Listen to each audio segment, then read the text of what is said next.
लक्ष्मण यादव का बिहार में assistant professor में हुआ था परमानेंट जॉब, और इनका भी हुआ था 2017 में जी। ये राजनीति के लिए छोड़ दिए, वो दिल्ली यूनिवर्सिटी के माया मोह में छोड़ दिए जी। और अभी आप विधायक हैं और उनको अभी निकाल दिया गया है कॉलेज से। क्या लगता है लक्ष्मण यादव चुनाव लड़ेंगे लोकसभा का? लड़ ही सकते हैं। अब मान लिया वो जिस पार्टी से चाहे, वो चाहे कि अगर सपा से लड़ना है हाँ। तो लड़ सकते हैं, उसमें कोई दिक्कत नहीं है। लक्ष्मण यादव चुनाव लड़ेंगे, आप प्रचार करने जाएंगे? निश्चित तौर से जाएंगे, इसमें क्या दो राय है। बिल्कुल जाएंगे, जाएंगे। शुभकामना दे रहे हैं। हम लोग तो एक ही मकसद से लड़ रहे हैं। हाँ। उनको भी भाजपा मुक्त बनाना है, हमें भी भाजपा मुक्त देश बनाना है। जेएनयू यूनिवर्सिटी है, वहाँ पे हिस्ट्री डिपार्टमेंट के अंदर एक बहाली हो रही थी और उस बहाली में वहाँ के वाइस चांसलर ने पूछा क्वेश्चन, जो लोग एप्लीकेंट थे, कि क्या आपको गौशाला चलाने का कोई अनुभव है? आप तो नाम में यादव नहीं लिखते, लेकिन यादव लेकिन लोग पूरा मोदी मोदी कह ले, उसको क्या कहिएगा? उसको समझाएगा कि तुम्हारे जात का प्रोफेसर बनता है तो उसको बाहर कर दिया जाता है। हाँ, तुम मंदिर के नाम पे वोट देते हो। दिल्ली यूनिवर्सिटी के असिस्टेंट प्रोफेसर लक्ष्मण यादव को बर्खास्त कर दिया गया है और लक्ष्मण यादव बोले हैं कि हमारी धड़कन छीन ली गई।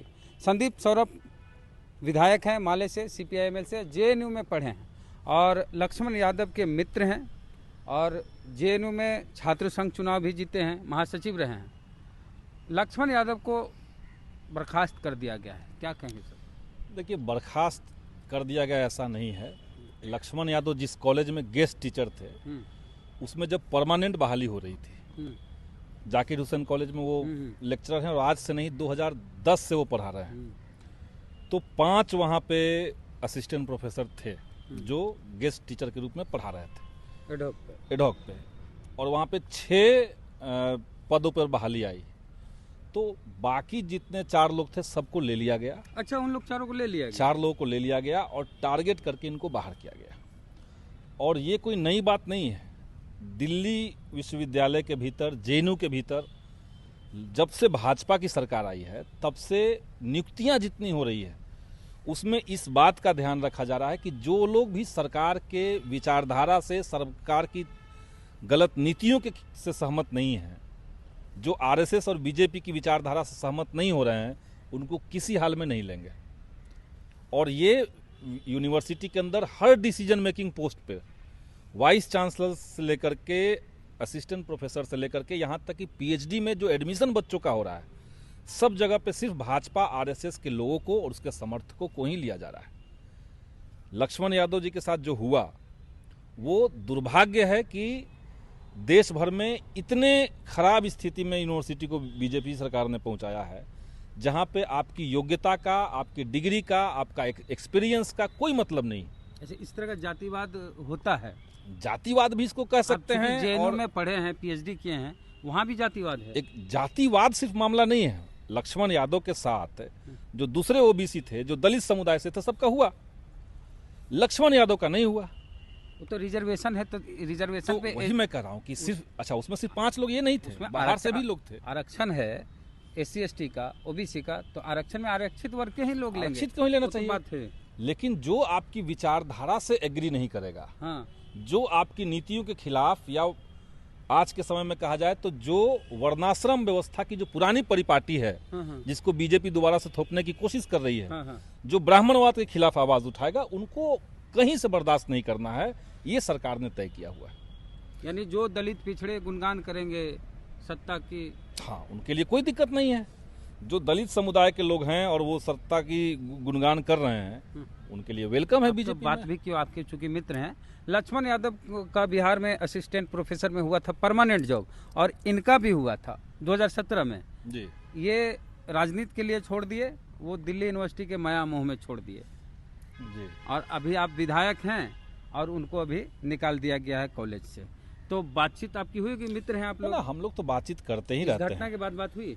मेरी बात हुई है, बल्कि कहें कि आज ही सवेरे मेरी बात हुई है। हाँ, आज सुबह ही बात हुई है और हम लोगों ने यही बात किया है कि ये जो विश्वविद्यालयों के अंदर सेफ्रोनाइज करने को जो नया तरीका बीजेपी ने अपनाया है, जिसमें नियुक्ति, नियंत्रण और पाठ्यक्रम तीनों लेवल पर जो नियुक्तियां हो रही है, जो कंट्रोल हो रहा है और जो सिलेबस आ रहा है, तीनों लेवल पर विश्वविद्यालयों को जिस तरीके से भगवाकृत किया जा रहा है, वो एक ब्रॉडर एजेंडा है।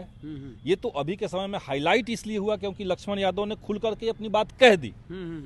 उसी समय समझिए कि दिल्ली विश्वविद्यालय के अंदर ऐसे कई सारे फैकल्टी मेंबर हैं जो एडहॉक पे वहां पढ़ा रहे थे, जिनको परमानेंट नहीं किया गया, लेकिन तब भी वो चुप हैं।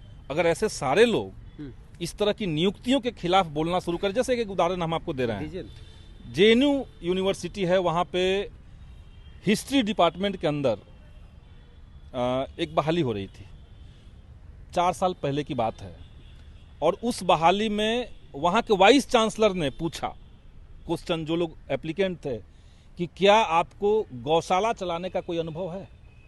अच्छा। तो जिसने कहा कि हाँ हमें अनुभव है, हम तो गौशाला लखनऊ में, इलाहाबाद में चलाते थे, उस व्यक्ति को लिया गया डिपार्टमेंट के अंदर। जिन्होंने कहा कि नहीं हम तो पीएचडी किए, पोस्ट डॉक किए, हमने तो यहाँ पे गेस्ट में पढ़ाया, हमारे तो इतने पब्लिकेशंस हैं, हम तो इस पे स्पेशलिस्ट हैं, उनको नहीं लिया गया। अच्छा। तो भाजपा जो कर रही है, हाँ, वो कहती है कि सारी सरकारें ऐसे करती है, लेकिन सारी सरकारें ऐसे नहीं की हैं। अच्छा। आप अपने सरकार का वर्चस्व डिपार्टमेंट में या संवैधानिक संस्थानों में बनाने के चक्कर में हाँ, उस संवैधानिक संस्थान को पूरी तरीके से बर्बाद कर दे रहे हैं। आप सरल शब्दों में बताएं कि जेएनयू में इस तरह से क्यों किया गया, क्यों गौशाला वाला को क्यों लिया, तेज तरार को क्यों नहीं लिया? क्योंकि एक तो उनका जो तत्कालिक कंसर्न जेएनयू के अंदर था, वो था कि टीचर यूनियन, छात्र संघ में तो वो जीत नहीं पा रहे थे चुनाव। वहाँ शिक्षक संगठनों का भी चुनाव होता है। तो शिक्षक संगठन में भी वहाँ पे लेफ्ट के ही लोग जीतते हैं। संगठन है वहाँ पे भी, एक भाजपा का है, बाकी लोगों का एक। तो इनका था कि हमें शिक्षक संगठन कम से कम जीत लेना है, तब हमारा जेएनयू पे कब्जा हो जाएगा। वीसी तो अपना है, शिक्षक संघ अपना हो जाए। तो शिक्षक संघ कैसे होंगे, जब रिटायर करके पुराने टीचर निकल रहे हैं, तो जितना नया टीचर आएगा सब आरएसएस का कैडर होगा। और वो लोग जो कैडर के रूप में नियुक्त हो रहे हैं, वो क्या कर रहे हैं कॉलेज के अंदर? वीसी भी तो वही है, अभी वही हैं, लेकिन जो नियुक्तियां हो रही है, वो लोग आके क्या कर रहे हैं, वो क्लास में पढ़ा नहीं रहे हैं, वो लड़कों के साथ, लेफ्ट के कैडर्स के साथ मारपीट कर रहे हैं, गाली गलौज कर रहे हैं, लड़कियों को छेड़ रहे हैं, कैंपस में लोफर की तरह टहल रहे हैं। तो यूनिवर्सिटी को पूरी तरीके से बर्बाद कर देने का, उसकी जो गरिमा थी उसको खत्म कर देने का बीजेपी यही तो चाह रहा है। अच्छा, आज क्या बात हुई लक्ष्मण यादव से?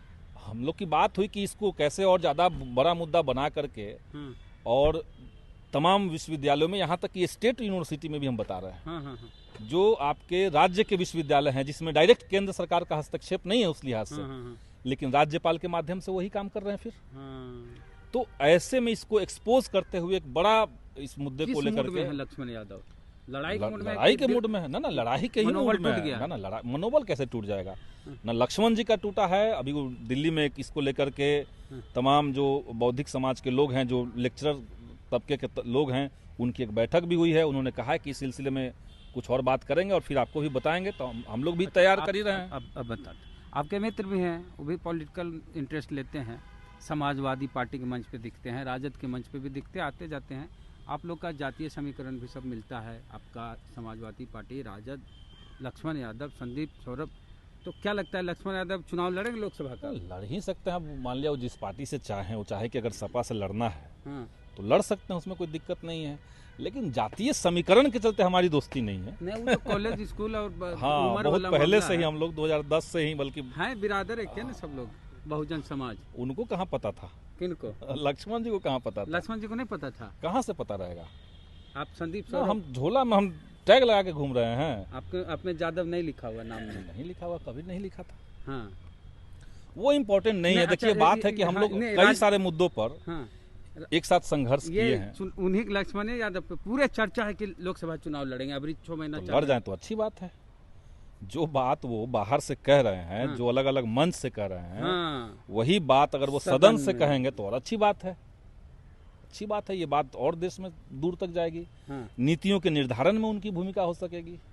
तो हम लोग तो स्वागत करेंगे उनका, अगर वो बड़ा चेहरा मिल जाएगा बहुजन समाज को वक्ता के तौर पर, एकदम बढ़िया रहेगा लेवल पे। तो ये जाकर के सपा को कहिए, या जहाँ पे लक्ष्मण जी का मन है, राजनीति में है तो आप लोग, या जहाँ पे लक्ष्मण जी का मन करे, तो राज्यसभा से भी तो भेज सकते हैं सपा वाले समय आने पर। हाँ, तो सपा पे तो तय, सपा पे डिपेंड करता है। बहरहाल हम लोग से हैं वो, जी, हम लोग का इस मुद्दा पे तो वो तो तय करेंगे लोग, लेकिन अभी यही बात हुआ है कि इस मुद्दे को लेकर के अब चुप नहीं रहना है। एक चीज़ और दुख होता है कि किसी व्यक्ति का जिस साल शादी हुई हो उसी साल उसकी नौकरी पेट पे लात मार दिया जाए तो बड़ा दुखद है ये। हाँ हाँ, और डीयू में तो कहिए कि मैंने इतने समय से चल रहा है ना, 15 साल से 20 साल से लोग पढ़ा रहे हैं। हाँ।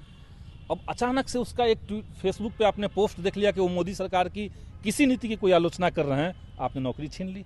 एक रतन और लाल तो परमानेंट है, लड़ते जितने अपॉइंटमेंट के लिए बाहर से कमेटी आ रही है, हाँ। टोटल कमेटी के अंदर आरएसएस के कैडर्स हो रहे हैं, वो रह रहे हैं। एक बात ये भी है सर कि जिसकी सरकार रहती है वो तो वर्चस्व अब हावी होता ही ऐसा है। पहले की सरकारें रही हैं, जैसे जेएनयू में वामपंथी लोग हावी रहे हैं। तो देश में वामपंथियों की सरकार थी नहीं, क्योंकि तो एकेडमिक्स में कांग्रेस उनका बांट दिया कि तुम लोग इधर ले लो, हम लोग इधर नहीं, ले क्योंकि एकेडमिक्स में उनका रोल रहा है। लेंगे। हाँ, हिंदी साहित्य में पढ़ाने में वीर भारत तलवार का रोल रहा है, हाँ, हाँ। तो इसलिए वीर भारत तलवार जेएनयू के फैकल्टी बनाए गए। सब्यसाची भट्टाचार्य का हिस्ट्री में नाम है, वो जाने जाते हैं हिस्ट्री में, हाँ। अच्छा, इसलिए उनको रखा गया। लक्ष्मण यादव चुनाव लड़ेंगे, आप प्रचार करने जाएंगे? निश्चित तौर से जाएंगे, इसमें क्या दो राय है। बिल्कुल जाएंगे, जाएंगे। शुभकामना दे रहे हैं। हम लोग तो एक ही मकसद से लड़ रहे हैं, हाँ, उनको भी भाजपा मुक्त बनाना है, हमें भी भाजपा मुक्त देश बनाना है। तो हम लोग का तो सिंगल एजेंडा आज है कि देश को इस संकट से निकाल लिया जाए। हाँ। अब समझिए कितना बड़ा संकट है कि 25 साल पढ़ाते पढ़ाते लोग रिटायर करने जा रहे हैं, हाँ।